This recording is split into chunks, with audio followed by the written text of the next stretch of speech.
Iya, balik lagi bersama udahlah mau jadi YouTuber aja, yaitu Experience, Conversation, and Ideas. Nah, kita bakal ngomongin soal panic buying setelah masker, hand sanitizer, dan yang sekarang dan yang terkini adalah susu bir brand. Kenapa sih terjadi panic buying di masyarakat Indonesia? Aduh, ini tuh bikin pusing karena bikin orang jadi kayak bingung gitu. Emang se-impactful itu susu bir brand? Nah, permasalahannya kalau orang Indonesia itu kan suka latah ya. Ketika yang satu dan mengujarkan suatu kepanikan, menularkan kepanikan dengan orang yang lain, semua orang bakal berbondong-bondong dan membeli susu bir brand. Nah, seperti yang kita tahu, sentimen susu bir brand yang harganya 8.000 itu kan susunya mahal ya, dan ditulis susu steril. Jadi dinilai citra dari susu bir brand itu, susu bir brand yang mahal itu, dia itu bisa menyembuhkan secara cepat ketika lagi sakit. Misalnya tuh kalau gue dulu, ibu gue tuh suka bilang kayak gini, udah sana kamu minum susu bir brand, kayaknya kamu bakal sakit deh. Atau enggak, misalnya kita kasih tahu ke teman, udah lu minum susu bir brand aja, soalnya kayaknya lu udah lesu-lesu gitu.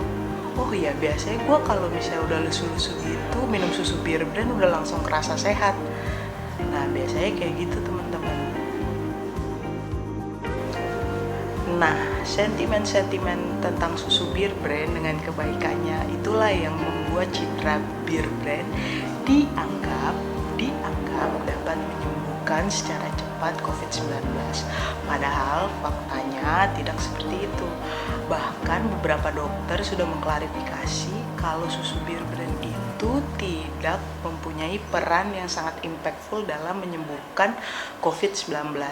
Nah, kita harusnya lebih bijaksana lagi menanggapi sebenarnya apa sih fenomena yang terjadi di tengah masyarakat kita. Jangan sampai kita sendiri pun ikut panic buying, sama tuh kayak hand sanitizer sama masker. Nah, dari pihak Nestle-nya juga sudah mengklarifikasi lonjakan harga yang sangat tinggi ini diusahakan dari pihak Nestle dapat mensuplai permintaan dari masyarakat. Jadi dia akan berusaha untuk menyeimbangkan harga yang di pasar dan harganya tetap terjaga, seperti itu teman-teman. Nah, dari fenomena panic buying ini di tengah masyarakat, sebenarnya panic buying ini nggak di Indonesia aja ya teman-teman, di luar negeri juga. Tapi pelajaran ini mengajarkan kita untuk lebih bijaksana dalam menanggapi suatu berita atau keadaan. Berusaha mungkin kita harus cross checking tentang fakta yang ada, karena bir brand sendiri pun tidak memiliki dampak yang impactful. Udah harganya mahal dan tidak memiliki dampak yang sangat-sangat berpengaruh gitu ketika kita misalnya kena COVID-19 gitu amit-amitnya.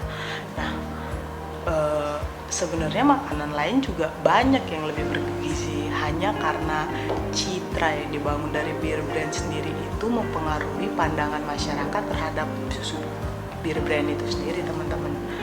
Nah, hal itu ketika terjadi di tengah masyarakat, kita berusaha meredam untuk cross check fakta yang ada, berusaha lebih tenang lagi menghadapi masalah yang ada, kayak gitu teman-teman. Nah, meski sudah diklarifikasi dari beberapa pihak dokter dan pihak Nestle-nya, oleh sebab itu kita harus melihat fenomena ini itu sebagai pembelajaran. Balik lagi sebagai pembelajaran ya teman-teman. Di tengah pandemik yang sangat stressful sekali, kita berusaha waras dan berusaha melihat benang merahnya sebenarnya apa sih yang terjadi. Lalu bagaimana kita tidak memperkeruh kepanikan, atau kita tidak perlu memforward berita-berita yang tidak masuk akal yang beredar di grup WhatsApp keluarga. Biasanya itu terjadi. Mungkin susu Bir Brand ini tuh naik citranya gara-gara banyak orang yang memforward via WhatsApp keluarga. Nah, itu suatu fenomena juga.